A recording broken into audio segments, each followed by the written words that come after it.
नमस्कार मेरे प्यारे दोस्तों और साथियों, आप सभी का स्वागत है आरएस एकेडमी के ऑनलाइन प्लेटफॉर्म में, जहां आपको सारे सब्जेक्ट्स मिलते हैं बिल्कुल मुफ्त। आज के इस लेक्चर में बच्चों हम लोग जानेंगे मोशन के ग्राफ के बारे में कि मोशन का ग्राफ क्या होता है, ग्राफ कैसे प्लॉट करते हैं, पोजीशन और टाइम ग्राफ कैसे बनाते हैं, वेलोसिटी टाइम ग्राफ कैसे बनाते हैं, किस ग्राफ का क्या मतलब है, इसके बारे में आज के इस लेक्चर में हम लोग जानेंगे। आज का लेक्चर शुरू करने से पहले बच्चों मैं आपको थोड़ा कुछ प्रीवियस लेक्चर्स के बारे में बता दूं कि मैंने वहां क्या क्या बताया था जो आज के इस लेक्चर में यूज होंगे। मैंने प्रीवियस लेक्चर में, जब आप लोग बच्चे प्रीवियस लेक्चर देखे होंगे, तो मैंने वहां बताया था अगर कोई भी बॉडी यूनिफॉर्म मोशन में हो, यानी कि वो इक्वल चेंज इन पोजीशन कर रहा हो इक्वल इंटरवल ऑफ टाइम में, इक्वल इंटरवल ऑफ टाइम में कर रहा हो, तो उसका ग्राफ कैसा बनता था बच्चों? Straight line. कैसा बनता था? Straight line. अगर कोई ग्राफ स्ट्रेट लाइन हो यानी वो कौन से मोशन में होगा? यूनिफॉर्म मोशन में होगा। अगर कोई भी ग्राफ कर्व लाइन में होगा तो वो किस मोशन में होगा? नॉन यूनिफॉर्म मोशन में होगा। बच्चों मैंने ये बताया था। फिर मैंने बताया था कि सर वेलोसिटी का आपने फॉर्मूला बताया था डिस्प्लेसमेंट अपॉन टाइम बताया था, यानी कि चेंज इन पोजीशन अपॉन टाइम हमें क्या देता है? वेलोसिटी देता है। Change in velocity per unit time हमें क्या देता है? एक्सेलरेशन देता है। एक्सेलरेशन के डिफिनीशन से हमने मैथमेटिकली भी प्रूफ करके बताया था कि change in velocity per unit time हमें क्या देता है? एक्सेलरेशन देता है। ठीक है बच्चों, इसी का यूज कर करके हम लोग ग्राफ प्लॉट करेंगे और ग्राफ समझेंगे कि कहाँ पे क्या चीज देता है। तो चलिए बिना देरी किए हुए शुरू करते हैं आज का अपना इंटरेस्टिंग लेक्चर, जो किस पे है बच्चों? क्लास 9th मोशन का ग्राफ। ठीक है, मोशन ग्राफ में हम लोग, ग्राफ समझो पहले होता क्या है। ग्राफ एक विजुअल रिप्रेजेंटेशन है। क्या है बच्चों? विजुअल रिप्रेजेंटेशन होता है किसी भी दो क्वांटिटीज का, किसी भी दो क्वांटिटीज या तीन क्वांटिटीज का हम लोग जब रिप्रेजेंट करते हैं ग्राफिकली, ठीक है, तो उसको हम लोग बोलते हैं ग्राफ। मोशन ग्राफ में हम लोग किस किस चीज का रिप्रेजेंटेशन करते हैं? पोजीशन का रिप्रेजेंटेशन करते हैं टाइम के रिस्पेक्ट में, वेलोसिटी का रिप्रेजेंटेशन करते हैं टाइम के रिस्पेक्ट में, फिर हम लोग एक्सेलरेशन का भी करते हैं, स्पीड का भी करते हैं, और वेलोसिटी का भी करते हैं। किसके रेस्पेक्ट में? टाइम के रेस्पेक्ट में। समझो बच्चों, हमने बताया था कि फिजिकल क्वांटिटी दो तरह के होते हैं, स्केलर क्वांटिटी और वेक्टर क्वांटिटी। आज हम बोल रहे हैं कि क्वांटिटीज को हम लोग दो भाग में बांट सकते हैं, एक बोलते हैं कांस्टेंट और दूसरा बोलते हैं वेरिएबल। कांस्टेंट क्या होता है बच्चों? आप लोग भी जानते होंगे कि कोई ऐसा वैल्यू, कोई ऐसा मैग्नीट्यूड जो चेंज ना हो। क्या ना हो? चेंज, चेंज ना हो। ऐसे समझो कि अगर हम 30 किलोमीटर पर आवर से अपने बाइक को चला रहे हैं, लगातार 30 किलोमीटर पर आवर से चलाते चले गए, और मान लो 10 घंटा तक चलाते चले गए, तो लगातार कितना चला रहे हैं? 30। कोई चेंजेस आ रहा है? नहीं। तो ये कौन सा वैल्यू हुआ? ये कांस्टेंट वैल्यू हुआ। ये कौन सा वैल्यू हुआ? कांस्टेंट। अगर हम बोले कि हम 1 घंटा चलाएं 30 से, अगले आधा घंटा चलाएं 40 किलोमीटर पर आवर से, और नेक्स्ट हाफ एन आवर चलाएं हम 50 किलोमीटर पर आवर से, तो इस होल जर्नी में मेरा स्पीड क्या हो रहा है? चेंज हो रहा है। तो यहाँ पे जो वैल्यू चेंज हो रहा है तो हम क्या बोलेंगे? स्पीड चेंज हो रहा है। और इसको कौन सा बोलेंगे? वेरिएबल। क्या बोलेंगे बच्चों? वेरिएबल। तो दो टर्म होते हैं, एक होते हैं कांस्टेंट और दूसरा क्या होता है? वेरिएबल। कांस्टेंट मतलब कि नो चेंज, कोई चेंजेस ना आए, कोई चेंजेस ना आए तो उसको क्या बोलते हैं? कांस्टेंट। अगर चेंजेस आ रहा है तो उसको क्या बोलते हैं बच्चों? वेरिएबल। ठीक है, अब हम लोग कांस्टेंट को साइड करते हैं। अब सीखते हैं कि वेरिएबल में भी हम लोग को दो पढ़ना है। वेरिएबल में हम लोग क्या पढ़ते हैं कि एक होता है डिपेंडेंट वेरिएबल और एक होता है इंडिपेंडेंट वेरिएबल। क्या बोले बच्चों? एक होता है वेरिएबल जो किसी दूसरे पे डिपेंड हो, जो किसी दूसरे पे डिपेंड हो, जिसको हम लोग बोलते हैं डिपेंडेंट वेरिएबल। और एक होता है जो किसी पे डिपेंड ना करता हो, खुद स्वतंत्र हो, किसी पे डिपेंड नहीं करता हो, यानी उसको क्या बोलेंगे? Independent variable. ऐसे समझो कि जैसे कोई, मान लो कि कोई कपल है, ठीक है, तो वो क्या करते हैं कि लड़का लड़की को क्या बोलता है कि तुम खाओगी तो मैं खाऊंगा, तुम सोओगी तो मैं सोऊंगा, तुम जाओगी घूमने तब मैं जाऊंगा, नहीं जाओगी तो मैं नहीं जाऊंगा। यानी कहने का क्या मतलब है कि वो डिपेंड है, अगर वो करेगी तो ये करेगा, वो करेगा तो वो करेगी, यानी ये डिपेंडेंट हो गया। ये कैसा वेरिएबल हो गया? डिपेंडेंट हो गया। अगर कोई सिंगल है तो उसे से किसी से मतलब नहीं है, वो खाया नहीं खाया, उसको भूख लगेगा तो वो खाएगा, नहीं लगेगा तो नहीं खाएगा, तो वो कैसा वेरिएबल कहला जाएगा? वो कैसा इंसान कहला जाएगा? इंडिपेंडेंट। कैसा कहला जाएगा? इंडिपेंडेंट। ठीक है बच्चों, तो वैसा वेरिएबल, वैसा वेरिएबल यानी कि वैसा जो चेंज हो रहा हो, लेकिन इंडिपेंडेंटली चेंज हो रहा हो, वो किसी के अकॉर्डिंग चेंज नहीं हो रहा हो, उसको बोलते हैं इंडिपेंडेंट वेरिएबल। उसको क्या बोलते हैं बच्चों? Independent variable. और कोई ऐसा जो चेंज तो हो रहा हो लेकिन किसी के अनुसार चेंज हो रहा हो, किसी के अकॉर्डिंग चेंज हो रहा हो, उसको हम लोग क्या बोलते हैं? उसको बोलते हैं बच्चों वेरिएबल। कौन सा? Dependent variable. कौन सा बच्चों? Dependent variable. ठीक है। तो हम लोग जब मोशन ग्राफ पढ़ते हैं तो मोशन ग्राफ में अगर हम पहला एग्जांपल लेते हैं पोजीशन टाइम ग्राफ। कौन सा लेते हैं बच्चों? Position time graph. तो हमने मोशन के डिफिनीशन में ही पढ़ा था कि change in the position of a body with respect to time. Time के रेस्पेक्ट में अगर किसी बॉडी का पोजीशन चेंज हो रहा है तो जो पोजीशन है वो किस पे डिपेंड कर रहा है? किसके अकॉर्डिंग चेंज हो रहा है? टाइम के अकॉर्डिंग चेंज हो रहा है। तब वो बॉडी किस चीज में कहला रहा था? मोशन में। यानी कि पोजीशन कौन सा वेरिएबल होगा? सर चेंज तो हो रहा है तो वेरिएबल होगा, और वो टाइम के अकॉर्डिंग हो रहा है, टाइम के रेस्पेक्ट में हो रहा है तो डिपेंडेंट वेरिएबल होगा। यहां तो समझ में आया। लेकिन अगर हम टाइम का बात करें तो टाइम किसी के लिए रुकता है? टाइम आज तक किसी के लिए रुका है या किसी के लिए पीछे मुड़ा है? नहीं, टाइम किसी के लिए नहीं रुकता। चेंज तो हो रहा है, वेरिएबल तो है, लेकिन किसी के लिए रुक नहीं रहा। तो ये क्या कहलाएगा? Independent variable. क्या कहलाएगा बच्चों? Independent variable. सर आप ये सब क्यों बता रहे हैं? सर आप ये सब क्यों बता रहे हैं? तो ये बता रहे हैं जब हम ग्राफ प्लॉट करते हैं तो आप लोग मैथ में पढ़े होंगे coordinate axis, X axis, Y axis और एक जेड एक्सिस भी होता है जिसके बारे में आप लोग क्लास 11th में पढ़ेंगे। ठीक है, अभी हम लोग क्लास 9th में पढ़ रहे हैं तो अभी दो एक्सिस पढ़ते हैं, एक्स एक्सिस और वाई एक्सिस। जो हॉरिजेंटल एक्सिस होते हैं, जो हॉरिजेंटल होते हैं मतलब अर्थ के सरफेस के जो पैरेलल एक्सिस लेते हैं हम लोग, ये एक्सिस जो लेंगे वो कैसा एक्सिस लेंगे? एक्स एक्सिस लेंगे। और जो वर्टिकल लेते हैं उसको हम लोग क्या बोलते हैं? Y axis. क्या बोलते हैं बच्चों? Y axis. अभी हमने थोड़ी देर पहले बताया था कि एक होता है डिपेंडेंट वेरिएबल और दूसरा होता है इंडिपेंडेंट वेरिएबल। तो हमने क्या किया? हमने बताया कि हमने कितना एक्सिस लिया? सर हमने दो एक्सिस लिया। जो मेरा हॉरिजेंटल लाइन है उसको हम लोग कौन सा एक्सिस बोल रहे हैं? सर उसको हमने एक्स बोला। जो ऊपर की तरफ वर्टिकल है, ऊपर नीचे है, वो उसको क्या बोल रहे हैं? सर उसको हम लोग बोल रहे हैं वाई एक्सिस। तो अब यहाँ पे जो हम लोग ग्राफ प्लॉट करते हैं मोशन का, हम लोग दो क्वांटिटीज के, अगर दो ग्राफ, दो यहाँ एक्सिस लिए हैं तो कितने क्वांटिटीज लेंगे? दो क्वांटिटीज के बीच के रिलेशंस को जानेंगे कि वो एक दूसरे से कैसे रिलेट है, एक एक दूसरे पे कैसे डिपेंडेंट है। ठीक है, हो सकता है कि एक दूसरे पे डिपेंड हो लेकिन दूसरा डिपेंड ना हो उस पे।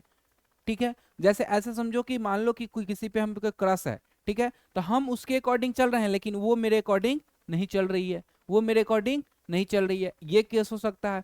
ठीक है, या हो सकता है दोनों एक दूसरे पे डिपेंड हो, ये भी हो सकता है। तो यहाँ पे अभी हम लेंगे कि एक इंडिपेंडेंट वैल्यू लेंगे और एक डिपेंडेंट वेरिएबल लेंगे। तो जो डिपेंडेंट वेरिएबल लेंगे, जैसे हम पोजीशन टाइम ग्राफ का बात करें तो इसमें डिपेंडेंट कौन होगा? पोजीशन। डिपेंडेंट कौन होगा? पोजीशन। और इसका क्रस कौन होगा? टाइम। टाइम जो है ये क्रस है, ये इसकी बात नहीं सुन रही है। टाइम पोजीशन का बात नहीं सुनेगा लेकिन पोजीशन टाइम का बात सुनेगा, क्योंकि पोजीशन टाइम पे डिपेंड है और टाइम पोजीशन पे डिपेंड नहीं है। यानी कि टाइम कौन सा क्वांटिटी, कौन सा वेरिएबल हो गया? Independent variable. कौन सा वेरिएबल हुआ बच्चों? इंडिपेंडेंट। और जो इंडिपेंडेंट वेरिएबल होता है उसको हम लोग प्लॉट करते हैं किस एक्सिस पे? एक्स एक्सिस पे। और जो डिपेंडेंट वेरिएबल हो गया यानी कि कौन सा पोजीशन जो होगा वो हम लोग कहाँ लेंगे? वाई एक्सिस पे। कहाँ लेंगे बच्चों? वाई वाई एक्सिस पे। यहां तो समझ में आया कि कैसे प्लॉट करते हैं हम लोग। टाइम मेरा क्या है? इंडिपेंडेंट वेरिएबल है, इसलिए हम उसको कहाँ ले रहे हैं? एक्स एक्सिस पे। और जो पोजीशन है वो मेरा क्या है? डिपेंडेंट वेरिएबल है, इसलिए हम उसको कहाँ ले रहे हैं? वाई एक्सिस में। यहां समझ में आया? यहां तो समझ में आया। जरा बताओ डिस्टेंस टाइम ग्राफ में एक्स एक्सिस पे क्या लेंगे? सर डिस्टेंस टाइम पे डिपेंड करता है तो डिस्टेंस डिपेंडेंट है तो वाई एक्सिस में, और टाइम इंडिपेंडेंट है तो एक्स एक्सिस में। अगर हम डिस्प्लेसमेंट टाइम ग्राफ बनाएं तो डिस्प्लेसमेंट टाइम ग्राफ में डिस्प्लेसमेंट डिपेंडेंट है तो वाई एक्सिस में, टाइम इंडिपेंडेंट है तो एक्स एक्सिस में। फिर अगर हम स्पीड टाइम का ग्राफ का बात करें तो स्पीड क्या है? डिपेंडेंट है टाइम पे तो स्पीड कहाँ चला जाएगा? वाई एक्सिस में, और टाइम कहाँ चला जाएगा? एक्स एक्सिस में। ऐसे ही करके हम लोग को पता चल जाएगा कि एक्स एक्सिस और वाई एक्सिस में हम लोग को क्या लिखना है और क्या रखना है। ये तो समझ में आया। मोशन ग्राफ क्या होता है? तो मोशन ग्राफ क्या होता है? एक विजुअल रिप्रेजेंटेशन करते हैं कि कैसे कोई बॉडी अपने पोजीशंस को चेंज कर रहा है विथ रेस्पेक्ट टू टाइम, कैसे कोई बॉडी अपना स्पीड को चेंज कर रहा है विथ रेस्पेक्ट टू टाइम, कैसे कोई बॉडी अपने वेलोसिटी को चेंज कर रहा है और कैसे उसका एक्सेलरेशन बिहेव कर रहा है विथ रेस्पेक्ट टू टाइम। ठीक है। तो ये जो विजुअल रिप्रेजेंटेशन करते हैं उसको हम लोग क्या बोलते हैं, मोशन ग्राफ। तो a motion graph is a visual representation of how an object's position, velocity, acceleration changes over time. जरा बताओ, पोजीशन डिपेंडेंट होगा कि इंडिपेंडेंट? सर डिपेंडेंट होगा। वेलोसिटी डिपेंडेंट या इंडिपेंडेंट? सर डिपेंडेंट होगा। एक्सेलरेशन डिपेंडेंट या independent? Dependent होगा। और टाइम इंडिपेंडेंट। तो कभी भी अगर हम लोग इस सब के बीच के टाइम के रेस्पेक्ट में अगर हम लोग ग्राफ प्लॉट करेंगे तो टाइम हमारा कहाँ आएगा? सर टाइम हमारा कहाँ प्लॉट करेंगे? एक्स एक्सिस पे। और बाकी जितना भी है उसको हम लोग कहाँ करेंगे? वाई एक्सिस पे। कहाँ करेंगे बच्चों? वाई एक्सिस पे। यहाँ समझ में आया? मोशन ग्राफ में हम लोग को बेसिकली दो ग्राफ पढ़ना है। एक पढ़ना है पोजिशन टाइम ग्राफ, या फिर दूसरा पढ़ना है वेलोसिटी टाइम ग्राफ। ग्राफ वैसे हम लोग प्लॉट कर सकते हैं, पोजीशन टाइम ग्राफ भी कर सकते हैं, डिस्टेंस टाइम ग्राफ भी कर सकते हैं, डिस्प्लेसमेंट टाइम ग्राफ भी कर सकते हैं, स्पीड टाइम ग्राफ और वेलोसिटी टाइम ग्राफ भी प्लॉट कर सकते हैं। ठीक है, हम लोग ज्यादा डिटेल में पोजीशन टाइम ग्राफ और वेलोसिटी टाइम ग्राफ को पढ़ेंगे, और थोड़ा थोड़ा distance time graph, displacement time graph और स्पीड टाइम ग्राफ के बारे में भी हम आपको बता देंगे। ठीक है, समझ में आया? कोई दिक्कत यहाँ तक? डिपेंडेंट और इंडिपेंडेंट समझ में आया? डिपेंडेंट वेरिएबल की कोई ऐसा जो चेंज हो रहा हो लेकिन किसी के अकॉर्डिंग चेंज हो रहा हो, किसी के रेस्पेक्ट में चेंज हो रहा हो, तो उसको डिपेंडेंट वेरिएबल बोलेंगे। और कोई चेंज हो रहा हो लेकिन उसको किसी के रेस्पेक्ट में, किसी के अकॉर्डिंग नहीं, वो खुद के अकॉर्डिंग चेंज हो रहा हो, तो उसको क्या बोलेंगे? इंडिपेंडेंट। क्या बोलेंगे बच्चों? इंडिपेंडेंट। ठीक है, चलिए अब हम लोग देखते हैं पहला हमारा ग्राफ क्या है, पोजीशन टाइम ग्राफ। पहला हमारा ग्राफ क्या है? Position time graph. तो जरा बताओ पोजीशन क्या होता है? हमने प्रीवियस लेक्चर में बताया था कि सर पोजीशन क्या होता है? एक लोकेशन होता है, location of the object, location of the object from the fixed reference point. Fixed reference point से किसी भी ऑब्जेक्ट का जो लोकेशन होता है वो उसका क्या कहलाता है? पोजीशन कहलाता है। पोजीशन फाइंड करने के लिए हम बताए थे कि दो फैक्टर चाहिए, एक तो distance from the reference point, distance from the reference point चाहिए, और दूसरा बताए थे कि direction from the reference point. Fixed reference point से डिस्टेंस चाहिए और फिक्स्ड रेफरेंस पॉइंट से डायरेक्शन चाहिए, ताकि हमको एग्जैक्ट लोकेशन उस बॉडी का पता चल सके, एग्जैक्ट पोजीशन पता चल सके। ठीक है, तो अगर हम पोजीशन टाइम ग्राफ बताए तो सबसे पहले देखेंगे इसमें डिपेंडेंट कौन है? सर डिपेंडेंट पोजीशन है। इंडिपेंडेंट कौन है? टाइम है। तो अगर हम ग्राफ बनाते हैं तो सर सीधी सी बात है, हम सबसे पहले क्या लिखेंगे? एक मेरा वाई एक्सिस होगा जो वर्टिकल एक्सिस होगा, और जो हॉरिजॉन्टल होगा वो क्या होगा? एक्स एक्सिस होगा। जरा बताओ एक्स एक्सिस में हम क्या लिखेंगे? सर एक्स एक्सिस में टाइम लिखेंगे, क्योंकि आपने बताया था जो इंडिपेंडेंट होता है वो एक्स एक्सिस में और जो डिपेंडेंट होता है वो वाई एक्सिस में। ठीक है, लिख दिए। इतना तो लिख ही सकते हैं हम लोग, कोई दिक्कत? पोजीशन को हम लोग एक्स से भी डिनोट करते हैं। किससे डिनोट करते हैं? एक्स से। और टाइम को हम लोग स्मॉल टी से। ठीक है, अब देखिए क्या लिखा हुआ है, the graph plot an object position of the vertical axis. लिखा हुआ है वर्टिकल एक्सिस पे, क्यों? क्योंकि डिपेंडेंट वेरिएबल है, against time on the horizontal axis, और हॉरिजॉन्टल एक्सिस पे क्या? टाइम। ठीक है, अब यहाँ पे देखो एक वर्ड है स्लोप। क्या है बच्चों? स्लोप। क्या बोले हम? स्लोप। स्लोप देखो बच्चों, अब लोग जब क्लास 10th में जाइएगा तो वहां पढ़िएगा ट्रिगोमेट्री, ट्रिगोमेट्रिक रेशियो पढ़िएगा। ठीक है, तो हम लोग को उतना नहीं पढ़ना है, बस थोड़ा सा आप लोग एक वैल्यू याद कर लीजिए tan का। किसका वैल्यू याद कर लीजिए? tan का वैल्यू याद कर लिए। 0 डिग्री का वैल्यू याद कर लेना है हमें, 30 डिग्री का वैल्यू याद कर लेना है, 45 डिग्री का वैल्यू याद कर लेना है, और 60 डिग्री और 90 डिग्री का वैल्यू हम लोग को याद कर लेना है। 0 डिग्री का वैल्यू होता है 0। 0 डिग्री का वैल्यू क्या होता है बच्चों? 0। 0 डिग्री का वैल्यू क्या होता है? tan 0 डिग्री का वैल्यू क्या हो जाता है बच्चों? 0। क्या होता है? 0। अच्छा, 30 डिग्री का क्या हो जाता है? 1/√3। 1/√3, क्या 1/√3। 45 डिग्री का क्या हो जाता है? 1। 45 डिग्री का क्या हो जाता है? 1। 60 डिग्री का क्या हो जाता है? √3।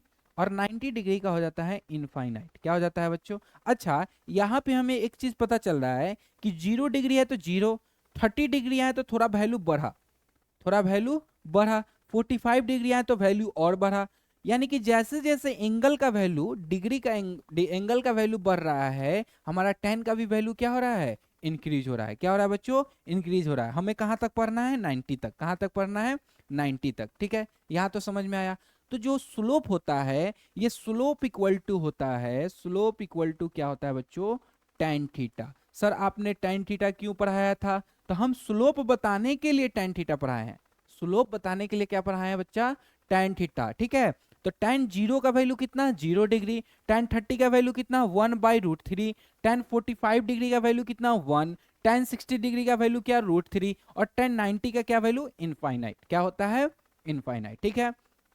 अच्छा tan थीटा का अगर हम लोग ऐसे हम लोग फॉर्मूला देखें तो अगर हम लोग राइट ट्रायंगल बनाते हैं, क्या बनाते हैं बच्चों राइट एंगल ट्रायंगल, क्या बनाते हैं राइट एंगल ट्रायंगल, ठीक है। ये अगर मेरा हम मान लो थीटा, थीटा मतलब होता है एंगल, क्या होता है बच्चों एंगल। अगर हम यहाँ लिखते हैं मान लो ये ट्रायंगल का नाम है ए बी और सी, बी पे 90 डिग्री है तो हम एंगल ए भी लिख सकते हैं, tan एंगल ए भी लिख सकते हैं, tan एंगल सी भी लिख सकते हैं, ठीक है। जरूरी नहीं है कि हम थीटा ही लिखें, थीटा मतलब कि वो एंगल को डिनोट कर रहा है, जिस एंगल के बारे में बात कर रहे हैं उसको डिनोट कर रहा है, ठीक है।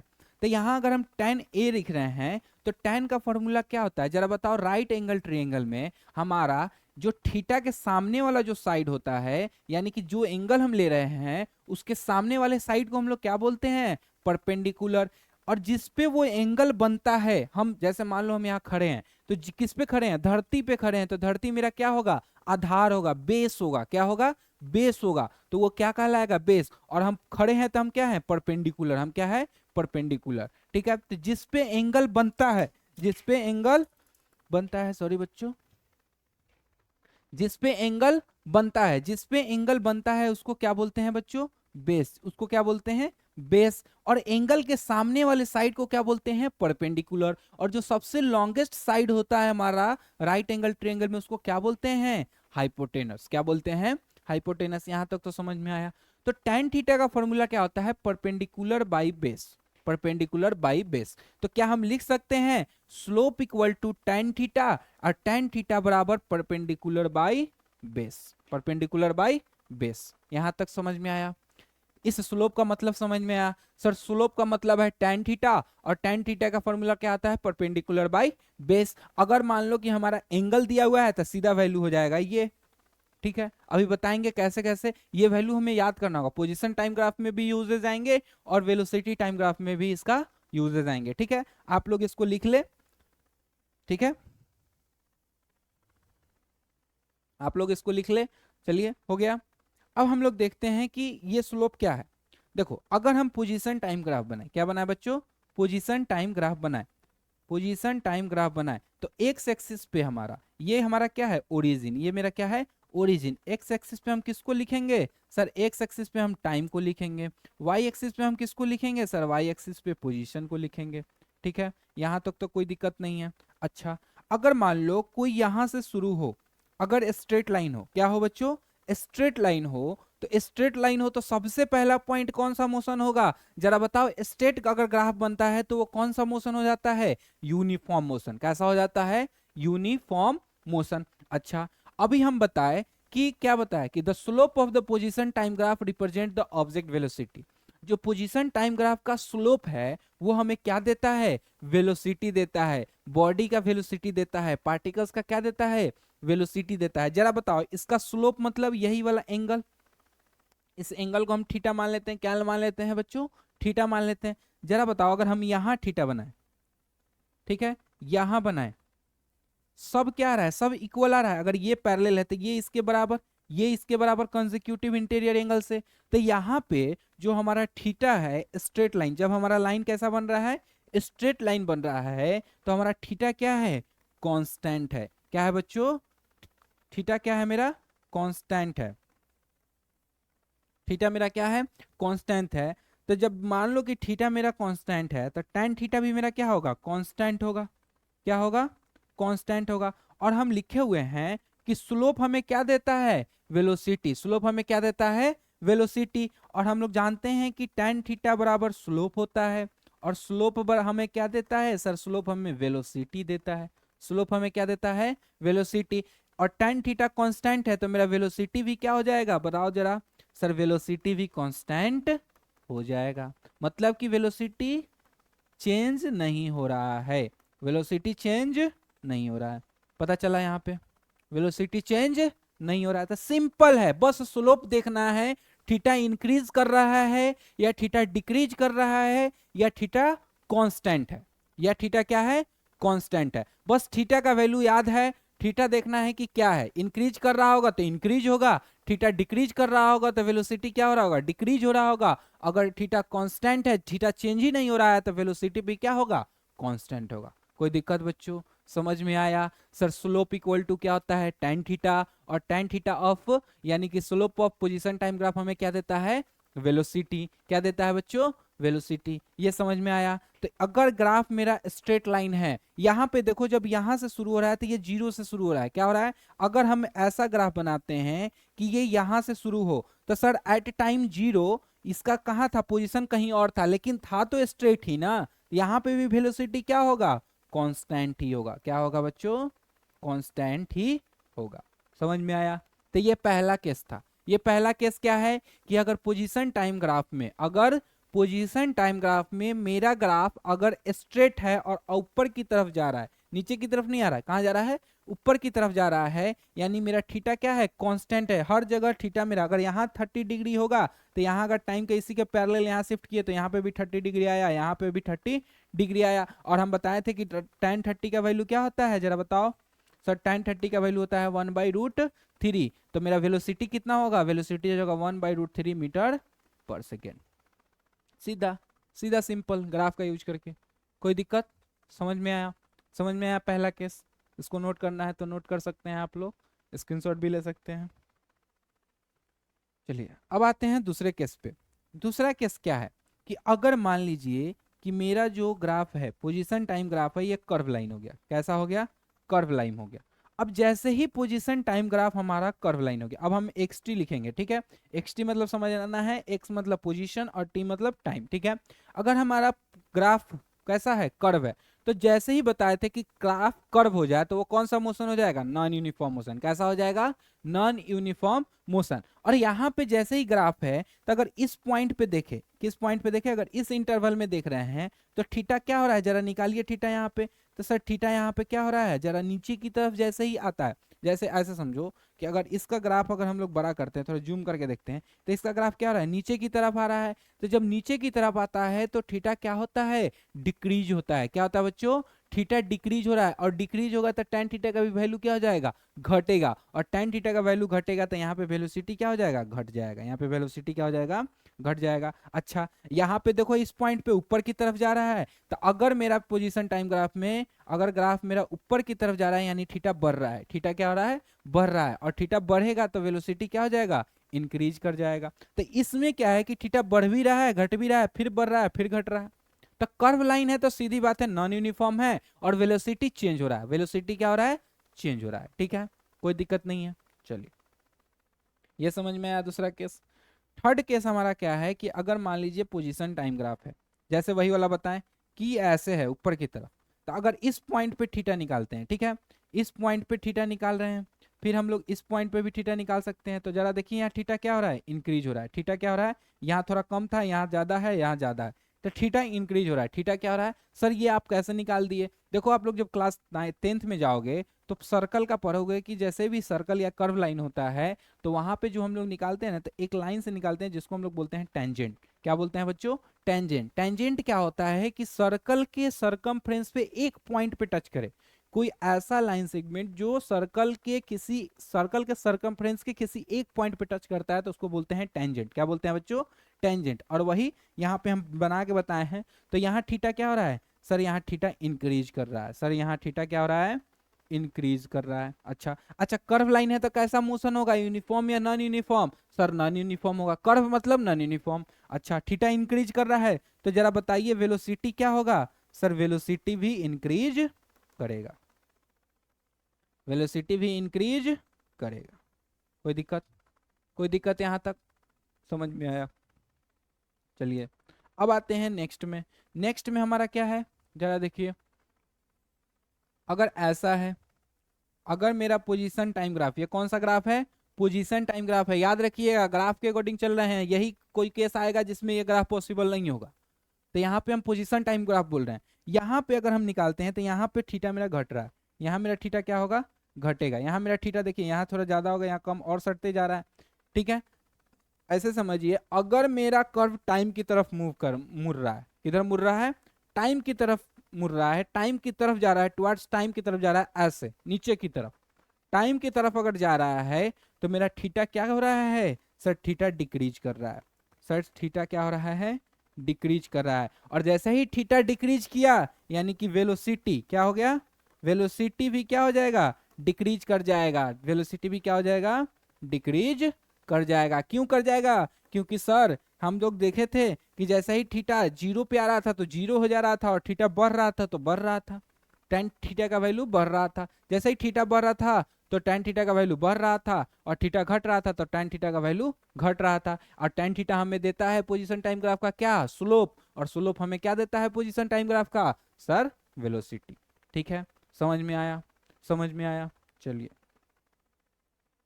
अब आते हैं नेक्स्ट पे। अच्छा सोचो कुछ ऐसा हो सके कि कोई पोजीशन टाइम ग्राफ बनाए और वो टाइम के पैरेलल बना दे। किसके पैरेलल बना दे, टाइम के पैरेलल बना दे। तो अगर मान लो यहाँ पे 5 मीटर था और ये टाइम बढ़ रहा है, 1 2 3 4 5 6 7 8 अपना बढ़ रहा है, टाइम बढ़ रहा है। तो जरा सोचो ये जो पैरेलल अगर बनाया, क्या बनाया बच्चों, ये थोड़ा पैरेलल नहीं है लेकिन मान लो पैरेलल बनाया, क्या बनाया, पैरेलल अगर बनाया, तो ये जो पैरेलल है यानी कि ये 5 मीटर पे ही टिका हुआ है, अपने पोजीशंस को ये चेंज कर रहा है नहीं। अगर टाइम बढ़ रहा हो, पोजीशन चेंज ना कर रहा हो, तो बॉडी किस चीज में होता है, मोशन के डिफिनीशन में ही पढ़े थे कि अगर कोई बॉडी अपना पोजीशन चेंज नहीं कर रहा हो with the passage of time, time के रिस्पेक्ट में अगर अपने पोजीशंस को चेंज ना कर रहा हो, और वहां पे हम लोग ये भी पढ़े थे कि फ्रेम ऑफ रेफरेंस के रिस्पेक्ट में भी नहीं चेंज करना चाहिए, लेकिन ग्राफ में हम लोग देख रहे हैं कि टाइम के रिस्पेक्ट में वो क्या कर रहा है, अपने पोजीशंस को चेंज नहीं कर रहा है। तो क्या होगा, क्या होगा सर, क्या होगा, वो बॉडी किस चीज में होगा सर, बॉडी होगा रेस्ट में। किस चीज में होगा, रेस्ट में होगा। सर स्लोप से बताइए कैसे रेस्ट में होगा, सब तो आप ग्राफ स्लोप से बताएं, इसमें आप डायरेक्ट बोल दिए, चलो स्लोप से देख लो। तो स्लोप से अगर होगा तो स्लोप का फॉर्मूला क्या होता है, tan थीटा। जरा बताओ यहाँ थीटा टाइम से कितना एंगल बना है, इसी पे है ना, तो भाई एक के ऊपर एक है तो कितना बना सर, 0 डिग्री। कितना जी बना, 0 डिग्री। तो tan 0 डिग्री का वैल्यू क्या होता था बताओ जरा, हम लोग वैल्यू याद किए थे ना, 0 डिग्री 0, 30 डिग्री 1/√3, 45 डिग्री 1, 60 डिग्री √3 और 90 डिग्री इनफाइनाइट। ठीक है, तो यहाँ पे क्या हो जाएगा वेलोसिटी सर, 0। अब वेलोसिटी 0 हुआ है यानी कि बॉडी मूव कर ही नहीं रहा है, बॉडी किस चीज में है, रेस्ट में है। स्लोप से भी बता दिए हम, कोई दिक्कत, कोई दिक्कत यहाँ तक समझ में आया, समझ में आया कि अगर टाइम के पैरेलल हो, ग्राफ मेरा किसके पैरेलल हो, टाइम के पैरेलल हो, तो उसके बीच में एंगल कितना बना सर, 0 डिग्री बना। तो स्लोप का वैल्यू क्या आया, स्लोप का वैल्यू आया 0। स्लोप का वैल्यू क्या आया, 0, यानी वेलोसिटी क्या हो गया 0, और स्पीड है ही नहीं, वेलोसिटी है ही नहीं, तो बॉडी किस चीज में है सर, बॉडी रेस्ट में है। बॉडी किस चीज में है, रेस्ट में है। अच्छा सर यहाँ पे तो आप टाइम के पैरेलल कर दिए, अगर कुछ ऐसा बनाए कि हम क्या कर रहे हैं, पोजीशन के पैरेलल कर दिए।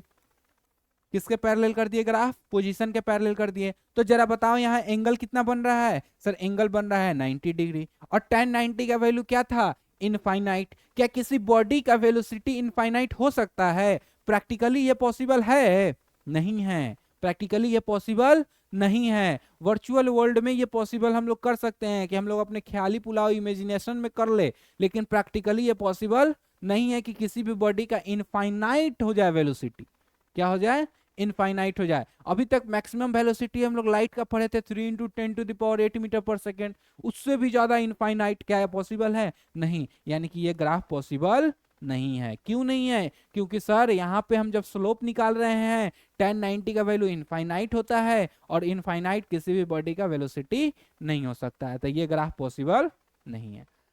तो होप आशा करते हैं कि पोजीशन टाइम ग्राफ आपको अच्छे से आ गया हो, एकदम अच्छे से हमने सारे कंसेप्ट बताए हैं कि अगर स्ट्रेट लाइन जाएगा तो क्या होगा, वेलोसिटी कांस्टेंट होगा। क्यों, क्योंकि थीटा कांस्टेंट हो रहा है, और मोशन कैसा होगा, यूनिफॉर्म मोशन। अगर कर्व है तो मोशन कैसा होगा सर, नॉन यूनिफॉर्म होगा, कहीं पे वेलोसिटी बढ़ रहा होगा, कहीं पे वेलोसिटी घट रहा होगा। फिर हमने बताया कि अगर ऊपर की तरफ जा रहा हो, हमारा ग्राफ का मुंह कहाँ खुल रहा हो, ऊपर की तरफ हो, तो वहां पे थीटा क्या हो रहा है, इंक्रीज हो रहा है, तो हमारा वेलोसिटी भी क्या हो रहा है, इंक्रीज हो रहा है। फिर हमने बताया अगर वो टाइम की तरफ मूव कर रहा हो, टाइम की तरफ खुल रहा हो, तो थीटा क्या हो रहा है, डिक्रीज हो रहा है। और थीटा जैसे ही डिक्रीज हुआ तो tan थीटा का भी वैल्यू डिक्रीज होगा, यानी वेलोसिटी भी डिक्रीज होगा। अच्छा, टाइम के पैरेलल जाएगा तब बॉडी किस चीज में होगा, सर बॉडी अपने पोजीशंस को चेंज कर ही नहीं रहा है, तो बॉडी किस में होगा, रेस्ट में होगा। अच्छा, अगर टाइम पे अगर मैं मेरा पैरेलल अगर पोजीशन के पैरेलल में हो गया तो ये ग्राफ सर पॉसिबल है ही नहीं प्रैक्टिकली। क्यों? क्योंकि सर वेलोसिटी इनफाइनाइट हो जा रहा है। समझ में आया यहां तक? समझ में आया? चलिए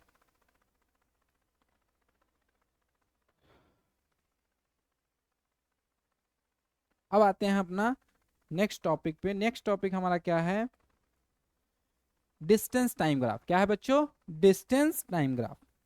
डिस्टेंस टाइम ग्राफ में बताओ जरा डिपेंडेंट कौन है और इंडिपेंडेंट कौन है, जल्दी जल्दी आप लोग कमेंट में बताएं। डिपेंडेंट कौन है, इंडिपेंडेंट कौन है, एक्स एक्सिस पे हम लोग क्या लेंगे और वाई एक्सिस पे क्या लेंगे?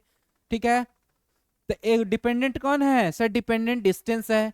इंडिपेंडेंट कौन है सर, टाइम है। तो एक्स एक्सिस पे हम क्या लेंगे सर, एक्स एक्सिस पे हम लेंगे टाइम। सर वाई एक्सिस पे क्या लेंगे, तो सर वाई एक्सिस पे लेंगे डिस्टेंस। ठीक है, यहाँ तो समझ में आया, यहाँ तो समझ में आया। ये हमारा क्या है सर, ये हमारा ओरिजिन है। सर ये हमारा क्या है, ओरिजिन है। जरा बताओ अगर हम ऐसे लेके जा रहे हैं यानी कि बॉडी क्या कर रहा है, यूनिफॉर्म मोशन है, यानी equal distance in equal interval of time कर रहा है, तो इस केस में स्पीड क्या हो जाएगा सर, स्पीड हो जाएगा कांस्टेंट। स्पीड क्या हो जाएगा, कांस्टेंट, वही वाला केस। कोई दिक्कत?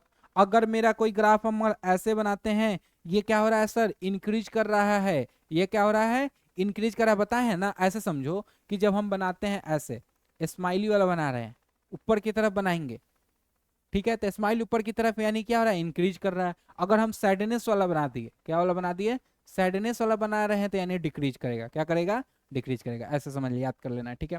तो ऊपर की तरफ जा रहा है, इसमें स्ट्रेट है तो यूनिफॉर्म है, तो स्पीड क्या हो जाएगा, कांस्टेंट हो जाएगा। स्पीड क्या हो जाएगा, कांस्टेंट हो जाएगा। और जो कर्व लाइन होगा वो क्या होगा, चेंजिंग स्पीड बताएगा। जरा एक बात बताओ यहाँ पे, और इसका स्लोप हमें क्या देता है, स्पीड ऑफ द ऑब्जेक्ट। अगर हम डिस्टेंस टाइम ग्राफ में, किसमें बच्चों, डिस्टेंस टाइम ग्राफ में अगर हम ग्राफ अगर ऐसे बनाए, तो क्या ये पॉसिबल है? क्वेश्चन है कि क्या ये पॉसिबल है। इसमें क्या होगा सर, इस पॉइंट तक मैक्सिमम डिस्टेंस तो गया, इस पॉइंट तक तो ग्राफ हम बना दिए, इस पॉइंट तक ग्राफ हम बना दिए जो मैक्सिमम हमारा गया। लेकिन यहां पे देखो इसके बाद से डिस्टेंस क्या हो रहा है सर, डिस्टेंस घट रहा है। क्या डिस्टेंस कभी घट सकता है? मूविंग बॉडी के लिए क्या डिस्टेंस कभी घट सकता है? सर नहीं, डिस्टेंस कभी नहीं घट सकता है, डिस्टेंस हमेशा बढ़ेगा ही, डिस्टेंस कभी घट नहीं सकता। यानी कि ये ग्राफ पॉसिबल नहीं है, ये ग्राफ पॉसिबल नहीं है। ये ग्राफ सिर्फ और सिर्फ कितने तक पॉसिबल है सर, यहां तक, मैक्सिमम डिस्टेंस तक पॉसिबल है, और उसके नीचे घट नहीं सकता, उसके नीचे घट नहीं सकता। ठीक है, समझ में आया? समझ में आया? ठीक है, अच्छा जरा बताओ ये ग्राफ पॉसिबल है कि नहीं, ये ग्राफ पॉसिबल है कि नहीं, डिस्टेंस टाइम ग्राफ के लिए, पोजीशन टाइम ग्राफ के लिए पॉसिबल है कि नहीं, जरा बताओ। दोनों के लिए बताओ, ये पोजीशन टाइम ग्राफ के लिए पॉसिबल है कि नहीं और डिस्टेंस टाइम ग्राफ के लिए पॉसिबल है कि नहीं। सर यहां देखिए, एक ही टाइम पे, एक ही टाइम पे यहां देखो, ये क्या है, डिस्टेंस यहां था, यहां से ये घट गया, यहां से ये क्या हो गया, घट गया, तो डिस्टेंस नहीं घटेगा, तो ये पॉसिबल नहीं है। पोजीशन टाइम ग्राफ में देखो जरा, यहाँ पे भी अगर हम यहाँ लाइन खींचते हैं, तो सर एक ही टाइम पे अगर मान लो ये 5 सेकेंड यहाँ लिखते हैं हम, तो 5 सेकेंड में ही ऑब्जेक्ट का पोजीशन कितने जगह था, 3 जगह। क्या किसी एक ऑब्जेक्ट का, किसी एक बॉडी का पोजीशन या लोकेशन एक टाइम पे 3 जगह पे हो सकता है, 2 जगह पे हो सकता है? नहीं सर, नहीं हो सकता है, यानी कि ये ग्राफ नहीं है।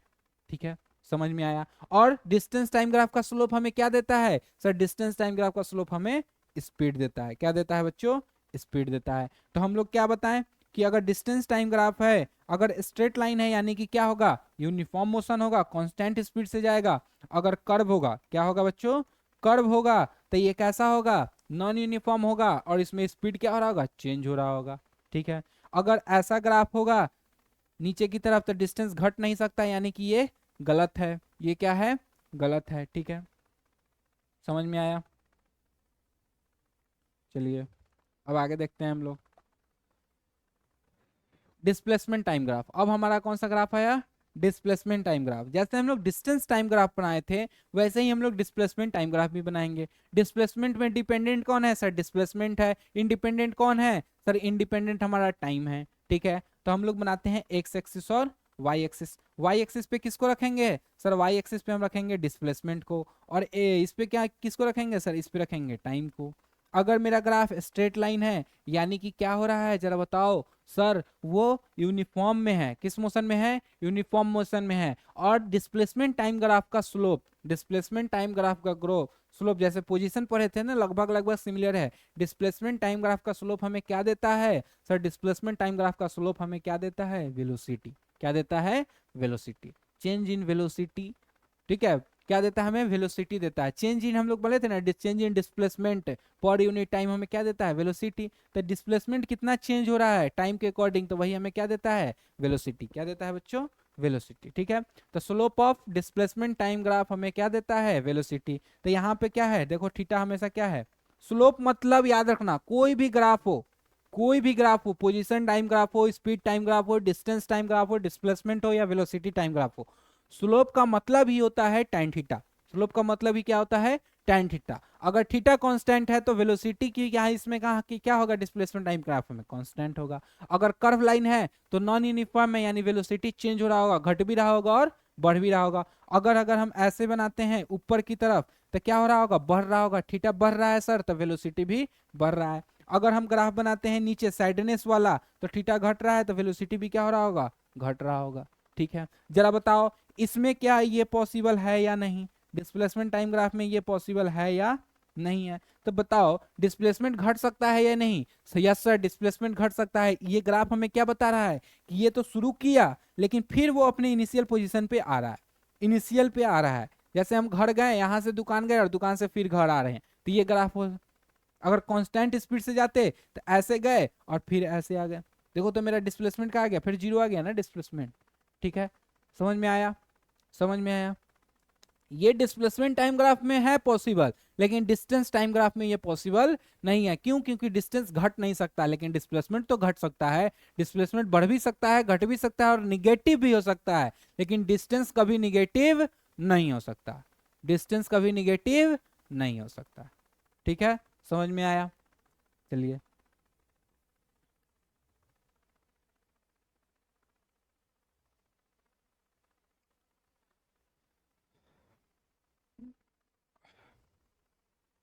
अब आते हैं हम लोग स्पीड टाइम ग्राफ में। तो हम भी जानते हैं कि स्पीड टाइम ग्राफ में स्पीड क्या होगा सर? स्पीड होगा डिपेंडेंट, तो उसको हम लोग कहाँ रखेंगे? वाई एक्सिस पे। टाइम क्या होगा? इंडिपेंडेंट, तो उसको कहाँ रखेंगे हम लोग? एक्स एक्सिस पे। कहाँ रखेंगे? एक्स एक्सिस पे। अगर हम बनाते हैं, क्या बनाते हैं? Speed time graph. क्या बनाते हैं? स्पीड टाइम ग्राफ अगर हम बनाते हैं तो स्पीड टाइम ग्राफ बना रहे हैं। क्या बना रहे हैं बच्चों? Speed time graph. ठीक है, तो स्ट्रेट है तो यानी यूनिफॉर्म मोशन, स्पीड क्या हो रहा है यहाँ पे? स्पीड है। क्या है? स्पीड। देखो यहाँ पे जो चेंज इन स्पीड होता है पर यूनिट टाइम, ऐसे तो change in velocity per unit time acceleration होता है, लेकिन हम स्पीड का अगर मानो हम डायरेक्शन भी दे देते हैं तो वेलोसिटी हो जाएगा। तो change in velocity per unit time हमें क्या दे देता है? स्पीड। ठीक है, इसको हम स्पीड पे नहीं समझते हैं, वेलोसिटी टाइम ग्राफ बनाते हैं तो उसमें बताते हैं अच्छे से। ठीक है, अगर मान लो यहाँ पे है तो थीटा हर जगह क्या है? कांस्टेंट है। थीटा हर जगह क्या है? कांस्टेंट है। वेलोसिटी टाइम ग्राफ बनाएंगे तब उसमें एक्सेलरेशन देखना, यानी कि slope of velocity time graph हमें क्या देता है? एक्सेलरेशन। ठीक है, और वहां पे एक चीज और पढ़ेंगे कि area under VT graph, area under VT graph हमें क्या देता है?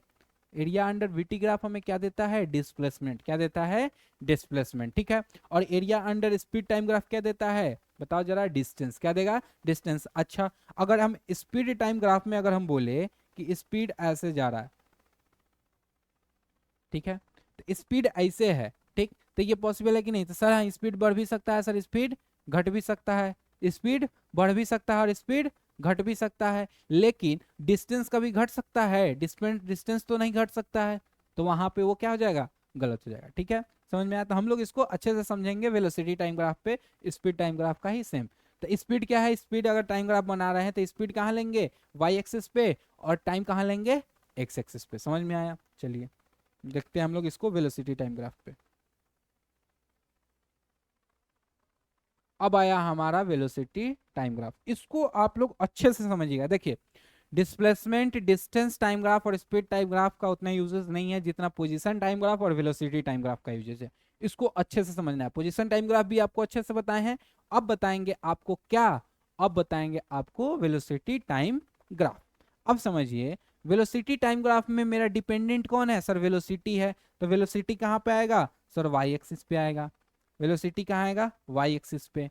टाइम कहाँ पे आएगा सर, टाइम आएगा एक्स एक्सिस पे। ठीक है, अब है कि visual representation of how the velocity of changes over time. और यहाँ का जो स्लोप होता है यानी वेलोसिटी टाइम ग्राफ का जो स्लोप है यानी वेलोसिटी टाइम ग्राफ का जो tan थीटा है वो हमें क्या देगा सर, वो हमें देगा एक्सेलरेशन। वो हमें क्या देगा, एक्सेलरेशन। और इसमें एक और पॉइंट ऐड होता है कि एरिया अंडर वीटी ग्राफ हमें क्या देता है sir, displacement of the object. जरा बताओ वेलोसिटी निगेटिव हो सकता है या नहीं, डिस्प्लेसमेंट वेलोसिटी निगेटिव हो सकता है या नहीं। यस सर हो सकता है, वेलोसिटी निगेटिव हो सकता है। ठीक है, अच्छा अब देखो अगर हम स्ट्रेट लाइन बनाते हैं यहां से, इसका क्या मतलब है कि ये शुरू किस चीज से हुआ होगा सर, शुरू रेस्ट से हुआ होगा। और कैसे मूव कर रहा है सर, यूनिफॉर्म मोशन कर रहा है। क्या थीटा का वैल्यू चेंज हो रहा है, नहीं सर, थीटा क्या है, कांस्टेंट है। यानी कि एक्सेलरेशन मेरा क्या हो जाएगा यहाँ पे, कांस्टेंट हो जाएगा।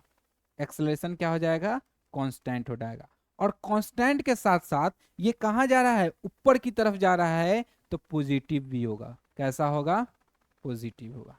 समझ में आया, चलिए दूसरी पॉइंट देखिए। अच्छा पॉजिटिव कैसे हुआ ऐसे समझो, हमने बताया था कि मेरा फाइनल वेलोसिटी, क्या बताए थे हम, अगर मेरा फाइनल वेलोसिटी ज्यादा हो, फाइनल वेलोसिटी ज्यादा हो किससे, इनिशियल वेलोसिटी से ज्यादा हो, तो एक्सेलरेशन क्या होगा, पॉजिटिव होगा। क्या लिख रहे हैं हम कि अगर मेरा फाइनल वेलोसिटी, क्या बोले, फाइनल वेलोसिटी अगर ज्यादा हो किससे, इनिशियल वेलोसिटी से, किससे, इनिशियल वेलोसिटी से, तो एक्सेलरेशन क्या होगा सर, एक्सेलरेशन होगा पॉजिटिव।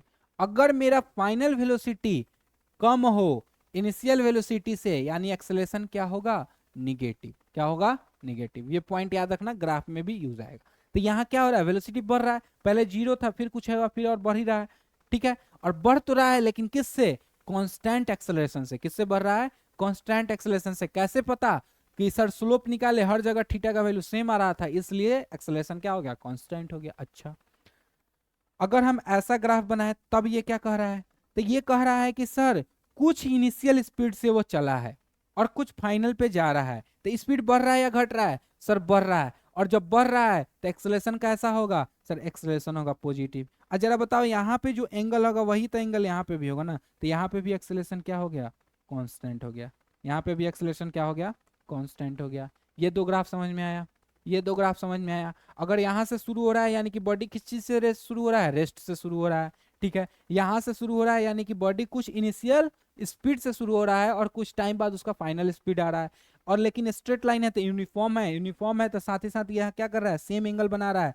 तो जो मेरा tan थीटा का वैल्यू है वो कांस्टेंट है, इसलिए एक्सेलरेशन भी क्या हो जा रहा है, कांस्टेंट हो जा रहा है। ठीक है, अच्छा अगर एक और ग्राफ बनाते हैं जरा देखो, अगर कर्व लाइन बनाते हैं, क्या बनाते हैं, कर्व लाइन बनाया तो सर ये नॉन यूनिफॉर्म है और वेलोसिटी कभी चेंज हो रहा है, कभी घट रहा है, कभी घट रहा है, कभी चेंज हो रहा है। तो यहाँ पे एक्सेलरेशन क्या है, कांस्टेंट नहीं है, यहाँ एक्सेलरेशन कांस्टेंट नहीं है। ठीक है, लेकिन एक और चीज है, यहाँ वेलोसिटी बढ़ ही रहा है, ऊपर की तरफ ही जा रहा है। कहाँ जा रहा है, ऊपर की तरफ ही। अगर फाइनल हम देखें, इनिशियल जीरो है और फाइनल यहाँ बढ़ ही गया ना, तो यहाँ पे भी एक्सेलरेशन क्या हो जाएगा सर, पॉजिटिव हो जाएगा। क्या हो जाएगा, पॉजिटिव। अच्छा अगर हम ग्राफ बनाते हैं ऐसा, तो यहाँ क्या हो रहा है सर, यहाँ ग्राफ बनाए तो हम बताए थे कि जब भी हम ऊपर की तरफ बढ़ाएंगे तो थीटा क्या होगा, इंक्रीज करेगा। और थीटा यहाँ पे, थीटा मतलब क्या, एक्सेलरेशन। tan थीटा मतलब यहाँ क्या है, एक्सेलरेशन। तो जरा बताओ यहाँ पे क्या हो रहा है सर, थीटा इंक्रीज कर रहा है, थीटा इंक्रीज कर रहा है, इसलिए एक्सेलरेशन भी क्या करेगा, इंक्रीज होगा। ठीक है, अब हम लोग देखते हैं कि अगर मान लो हमने बताया था, क्या बताया था बच्चों, वेलोसिटी टाइम ग्राफ में अगर हम सैडनेस वाला फिगर बनाते हैं, कैसा बनाते हैं, सैडनेस वाला, यानी कि ऐसे आ रहा है, नीचे की तरफ आ रहा है, टाइम की तरफ, तो यहाँ थीटा क्या हो रहा है सर, यहाँ थीटा डिक्रीज कर रहा है। थीटा डिक्रीज कर रहा है तो एक्सेलरेशन भी क्या होगा, डिक्रीज होगा। थीटा डिक्रीज कर रहा है इसलिए एक्सेलरेशन भी क्या होगा, डिक्रीज करेगा। कोई दिक्कत, समझ में आया, समझ में आया।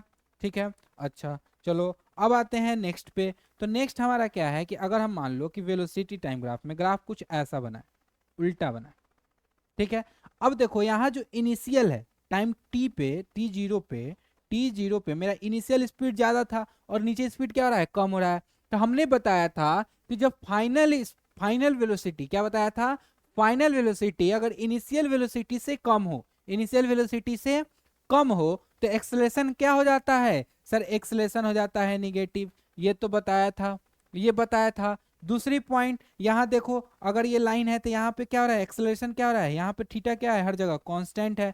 सर थीटा कांस्टेंट है तो एक्सेलेरेशन भी क्या होगा सर, कांस्टेंट होगा। एक्सेलेरेशन क्या होगा, कांस्टेंट होगा। ठीक है, समझ में आया, समझ में आया। अच्छा चलो, अब आते हैं, ये तो हमारा स्लोप वाला सारा पार्ट्स हो गया। अब क्वेश्चन क्या है कि अब area under VT graph, area under VT graph क्या देता है, तो sir area under VT graph देता है डिस्प्लेसमेंट। क्या देता है बच्चों, डिस्प्लेसमेंट। डिस्प्लेसमेंट देता है एरिया अंडर वीटी ग्राफ। अगर हम लोग डिस्प्लेसमेंट में कहें कि सर वहां आप area under displacement time graph नहीं बताएं, सर वहां एरिया अंडर डिस्प्लेसमेंट कुछ नहीं देता है।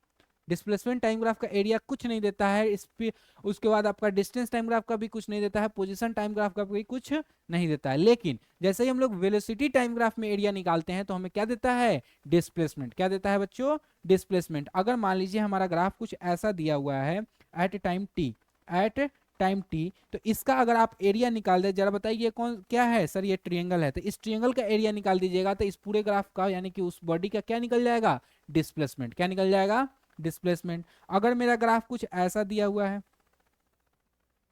तब बताइए, तो सर इसका एरिया निकाल लेंगे, इसका एरिया निकाल लेंगे, दोनों को जोड़ देंगे तो डिस्प्लेसमेंट आ जाएगा। लेकिन वेलोसिटी और डिस्प्लेसमेंट दोनों वेक्टर क्वांटिटी है, यानी कि इसके पास डायरेक्शन है, प्लस और माइनस है। तो ऊपर में है तो क्या होगा, प्लस, नीचे में है तो क्या होगा, माइनस। और जब ऐड कीजिएगा तो क्या होगा सर, प्लस माइनस का ध्यान रखिएगा डायरेक्शन का, ठीक है। तो यहाँ पे डिस्प्लेसमेंट आएगा। अगर हम डायरेक्शन हटा दिए, प्लस माइनस हटा दिए और डायरेक्ट जोड़ दिए, जैसे मान लीजिए ये 5 है और ये हमारा 10 दिया हुआ है, जब डायरेक्शन लगा के जोड़ेंगे तो सर 5 प्लस माइनस 10 तो कितना आएगा, -5। तो ये आएगा डिस्प्लेसमेंट। ये क्या आएगा, डिस्प्लेसमेंट। माइनस मतलब नीचे ही आएगा डिस्प्लेसमेंट। अगर हम लोग डायरेक्ट जोड़ दे 5 + 10 तो ये क्या आ जाएगा सर, ये आ जाएगा डिस्टेंस। ये क्या आएगा बच्चों, डिस्टेंस। ठीक है, तो याद रखना जब भी हम लोग निकालेंगे ऐसे तो डायरेक्शन का यू पक्का ध्यान रखेंगे, डायरेक्शन का ध्यान रखना है। ठीक है, तो एरिया अंडर वीटी ग्राफ हमें क्या देता है, displacement. Slope of VT graph क्या देता है सर, एक्सेलेरेशन। अगर थीटा का वैल्यू इंक्रीज कर रहा होगा तो tan थीटा भी बढ़ेगा और एक्सेलेरेशन भी बढ़ेगा। ठीक है, ऐसे याद रखना है कि अगर ग्राफ मेरा ऊपर की तरफ खुले, किधर खुले, ऊपर की तरफ खुले, यानी कि स्माइल वाला फेस बने तो थीटा सर इंक्रीज कर रहा है, और थीटा इंक्रीज कर रहा है तो एक्सेलेरेशन क्या होगा सर, इंक्रीज करेगा। अच्छा, नीचे की तरफ खुले यानी टाइम की तरफ खुले यानी सैडनेस वाला आए तो थीटा सर डिक्रीज कर रहा है तो यहाँ एक्सेलेरेशन क्या होगा सर, डिक्रीज होगा। ठीक है, अगर स्ट्रेट लाइन है तो यूनिफॉर्म होगा, और सर ऊपर की तरफ जा रहा है यानी वेलोसिटी, फाइनल वेलोसिटी बढ़ रहा है, इनिशियल वेलोसिटी कम है तो एक्सेलेरेशन क्या होगा सर, एक्सेलेरेशन होगा पॉजिटिव। और सीधा स्ट्रेट लाइन है तो हर जगह क्या होगा वैल्यू सर, थीटा का कांस्टेंट है तो एक्सेलेरेशन भी क्या है, कांस्टेंट होगा। समझ में आया, यहाँ तक कोई दिक्कत। अगर नीचे की तरफ आते हैं सर तो इनिशियल स्पीड ज्यादा है और फाइनल स्पीड कम है तो एक्सेलरेशन क्या हो जाएगा सर, निगेटिव हो जाएगा। और नीचे की तरफ आ रहे हैं तो यहाँ पे भी तो मेरा क्या हो रहा था, एक्स थीटा का वैल्यू कांस्टेंट था अगर स्ट्रेट लाइन है तो एक्सेलरेशन क्या हो जाएगा, कांस्टेंट हो जाएगा। समझ में आया। अच्छा, एक और केस छूट गया था वो हम बता देते हैं। अगर मान लीजिए वेलोसिटी टाइम ग्राफ में, किसमें, वेलोसिटी टाइम ग्राफ में ऐसा ग्राफ बनाते हैं तब क्या होगा, तो सर टाइम के एती में है, क्या है, टाइम के पैरेलल है। टाइम के जब पैरेलल है तो इसका मतलब क्या है, ये सेम स्पीड, कांस्टेंट स्पीड से जा रहा है, कांस्टेंट स्पीड से जा रहा है। अगर 30 किलोमीटर है तो 30 किलोमीटर से ही जा रहा है, 30 किलोमीटर से ही जा रहा है। तो इसका मतलब क्या होगा सर, इसका मतलब होगा कि ये क्या है, बॉडी का एक्सेलरेशन सर जीरो होगा, क्योंकि tan जीरो का वैल्यू क्या आता है, जीरो। तो एक्सेलरेशन यहाँ पे क्या हो जाएगा, जीरो हो जाएगा। एक्सेलरेशन क्या हो जाएगा बच्चों, जीरो। कोई दिक्कत, कोई दिक्कत, समझ में आया, समझ में आया। यहाँ पे एक्सेलरेशन क्या हो जाएगा बच्चों, जीरो। यहाँ पे एक्सेलरेशन क्या हो जाएगा, जीरो। ठीक है, याद रखना है। तो आशा करते हैं आपको सारे ग्राफ्स अच्छे से समझ में आया हो। नेक्स्ट लेक्चर में हम लोग इसी ग्राफ का यूज करके, वीटी ग्राफ का यूज करके हम लोग इक्वेशन ऑफ मोशन जो हमने पढ़ा था, 3 इक्वेशन ऑफ मोशन पढ़ा था। पहला क्या था बच्चों, v equal to u plus a फिर पढ़े थे हम लोग s equal to u t plus half a t square. फिर हमने पढ़ा था वी स्क्वायर बराबर यू स्क्वायर प्लस 2as। इस तीनों इक्वेशन ऑफ मोशन को हमने मैथमेटिकली तो प्रूफ कर लिया था, लेकिन हम जब ग्राफ पढ़ लिए तो सर मैथमेटिकली तो हो ही गया, अब ग्राफ पे प्रूफ करके बताएं, तो हम ग्राफ पे भी प्रूफ करके नेक्स्ट लेक्चर में आपको बताएंगे, ठीक है। और समझाएंगे, अच्छे से समझाएंगे कि कैसे कैसे हम लोग ग्राफ पे प्लॉट करते हैं और किस किस वैल्यू का यूज करके हम लोग ये equation of mass motion proof करते हैं, एकदम इजी वे में। एक 10 मिनट या 15 मिनट का जितना भी नेट का वीडियो बने अच्छे से समझा के उस वीडियो में आपको बताएंगे कि ग्राफिकली कैसे प्रूफ करते हैं इक्वेशन ऑफ मोशन। यहां तक ग्राफ समझ में आया। आप लोग देखिए फिजिक्स जब आप पढ़ते हैं तो फिजिक्स में क्या कहता है कि फिजिक्स मांगता है कि याद नहीं करना है, फिजिक्स मानता है कि आप प्रैक्टिस करें। जितने न्यूमेरिकल्स बार बार बनाएंगे, जितने क्वेश्चंस को आप अटेम्प्ट करेंगे, उससे क्या होगा ना कि आपका थिंकिंग पावर बढ़ रहा होगा। आप क्या सोचोगे कि इसको और तरीके से बनाएं, अगर बन गया तो इसको कोई नए तरीके से बनाएं, फिर नए तरीके से बनाएं, ऐसे कर करके सही इम्प्लीमेशन करके, फॉर्मूला का इम्प्लीकेशन करके, इम्प्लीफाई करके, मतलब उसका यूज करके क्या करना है, क्वेश्चन को प्रैक्टिस करते रहना है, बार बार करना है। हम तो करा ही रहे हैं, साथ ही साथ आप लोग भी क्वेश्चंस का प्रैक्टिस करें, ठीक है। और बनाएं उसको। जो क्वेश्चन प्रॉब्लम है आप लोग कमेंट सेक्शन में जरूर लिखें कि सर ये क्वेश्चन हमें नहीं बना, आप हमें बता दीजिए, तो हम उस क्वेश्चन का सॉल्यूशन भी आपको बताएंगे, ठीक है। चलिए मिलते हैं आपसे नेक्स्ट लेक्चर।